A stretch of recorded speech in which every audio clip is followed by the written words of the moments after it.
Hey everybody, welcome to my first Facebook Live. My plan is to do these every weekday this week, March 23rd through 27th at 10 a.m. Pacific Standard Time. Today I'm going to talk about how to write even a little bit during this difficult time. First of all, I want to thank my agent, Wendy Schmaltz, for suggesting that I wear lipstick.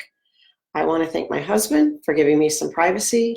I want to thank Stan Matthews for suggesting some lighting improvements. And I want to thank my old physician, Dr. Andrea Matsumura, for a few weeks ago pointing me in the direction of this t-shirt. It says, blood stains are red, ultraviolet lights are blue.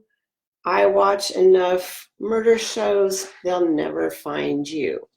So I'm not sure if I'm going to be able to see your questions today. So ask questions anyway, though. Even if I'm not able to get to them today, I will get them in a future Facebook Live. First of all, I want to encourage everyone to be writing, just any kind of writing. Keep a journal, because this is going to be the most intense period of all of our lives. And 10 years from now, you're going to look back and you're going to have forgotten a lot of details. Plus, research has found that if you write things down, it makes you feel better. So be totally honest in your journal. Say how you're feeling. Say what you're worried about.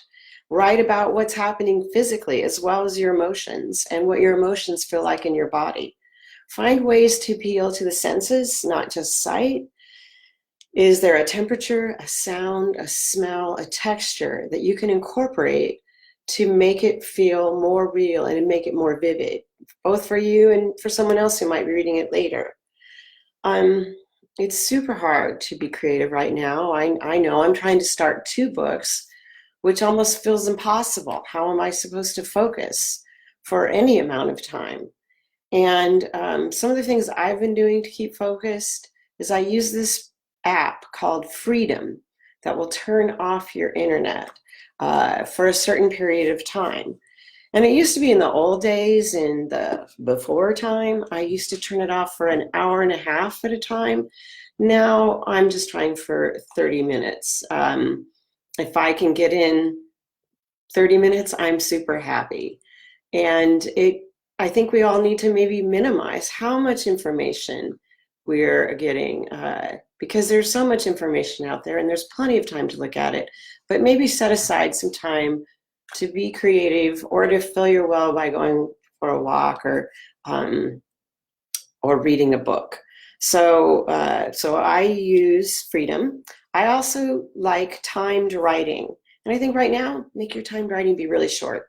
Just do 5 minutes and write as much as you can, as fast as you can, and actually keep track of how fast you wrote. Maybe in 5 minutes you can write 100 words, and the next time you try it, try to beat that. Try and write even more words. Even if you're writing, I don't know what to write, I don't know what to write, pretty soon your brain gets bored and it starts forcing you to write things. And I also think, give yourself permission to write crap. You can always edit crap. You can't edit nothing. So give yourself permission to write something really bad. And your job is just to keep your fingers moving. In fact, one thing that I've been doing is acting like what I'm seeing on the screen is not even anything that that I'm writing, that I'm just watching these words appear. And I feel like, go for it. If the first thing that pops into your mind to write about is ridiculous, then write about that. If it's violent, write about that. It's not you really doing the writing, it's your fingers. It's not you creating these thoughts. Just kind of distance yourself from it. Be open to the unexpected. Our job is to honor whatever is coming into our mind and not tamping it down. I'd also say that, what was I thinking? That, yes, it's very easy to get distracted these days. You cannot have the editor and the creator in your brain at the same time.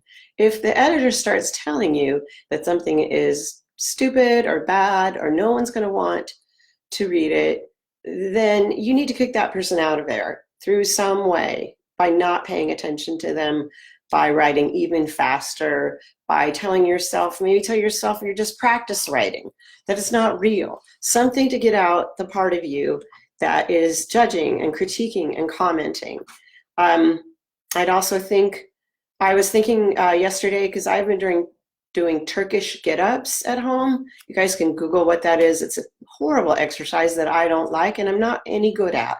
Well, I realized that I used to be just like, well, I'm terrible at Turkish get-ups, so I'm not going to do them. Well, how will I get better if I don't do them? So how will you get better at writing if you do not write?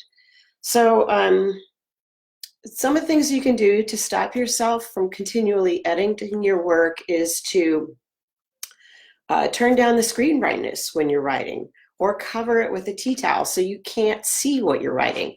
You can also pull a Kent Haruf. I don't know if you guys ever read any of his books, Haruf, Kent. He was an amazing writer. His books were so evocative.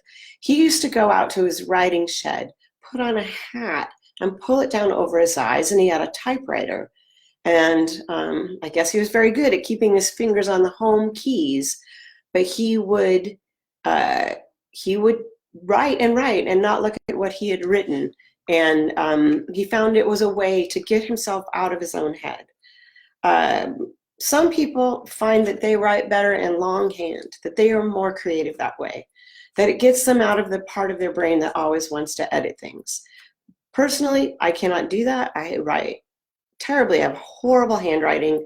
I cannot even read my own grocery list. I've been known to ask people if I have posted my to-do list on Twitter and asked people if they could read my handwriting to tell me what urgent thing I wrote down.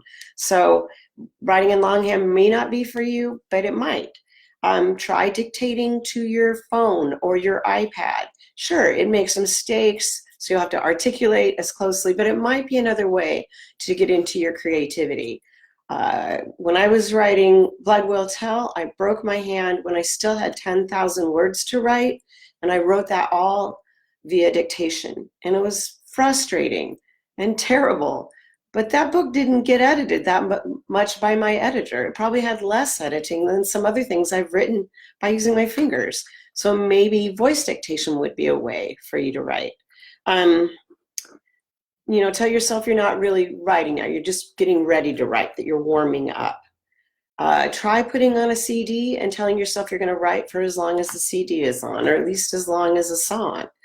If you go on Twitter and you search for writing sprints, there's lots of people on there, including famous people, that are saying, who's in for a writing sprint? We're going to start at the top of the hour. I saw Jandy Nelson was doing that yesterday. And if you guys haven't read her books, you totally should. Let's see, what else was I going to say? Oh, I was going to check to see if this program still exists, but it's called writeordie.com. And you can set your consequences so that, like if you do not, like I might say, I'm going to write 700 words in 20 minutes. And the consequences can range from just flashing red to it actually deleting your words. And for me, that has forced me to get out of my head and write. And I will say that if you're writing quickly, you're not trying to self-edit, probably 50% of what you write is terrible, and 25% is okay, and 25% is amazing. So I believe Write or Die, it's a program, but you can also try it, I think, endlessly, because I used to try it a lot. So that's another way to try and get some writing in. Another way maybe to trick yourself is to allow yourself to write for half an hour and then stop. Time it exactly, set a timer. As soon as that timer goes off, you have to stop, even if you're in the middle of a word. So if you guys are looking for story starters, I have some on aprilhenry.com under Write. And I will be talking more about writing every day this week. Let me look through my questions. Oh, I can't really seem to scroll through these. Oh, wait, there we go. How do you start writing 2 books at once? Well, How do you do it? I have written 2 books at once a lot, but usually they're in different time periods. Right now I'm trying to write 2 books at once. I think I'm going to have to concentrate more on one and until I get it started a little bit, and then I can alternate back and forth. It's hard if you're creating casts for 2 different books to keep them straight. I have often, though, had a cheater book and a fair book that I work on where it's like that's the book I'm not supposed to be working on, and sometimes my affair book has been the best book that I've written in a long time. So let's see. You start writing 2 books at once. Turkish get-ups are the worst. I'm glad that you guys agree on that. You know what's even worse is burpees. If I go to hell, I'm pretty sure that all you do all the time is burpees. So like I said, I'm going to broadcast every day for this whole week, and probably for longer than that, at 10 a.m. Pacific Standard Time. So put your questions in. I am going to be covering a huge range of topics, and I also have fun shirts that I'm going to wear every day. I love you guys. Stay safe out there. Wash your hands a lot. Practice social distancing. See you tomorrow.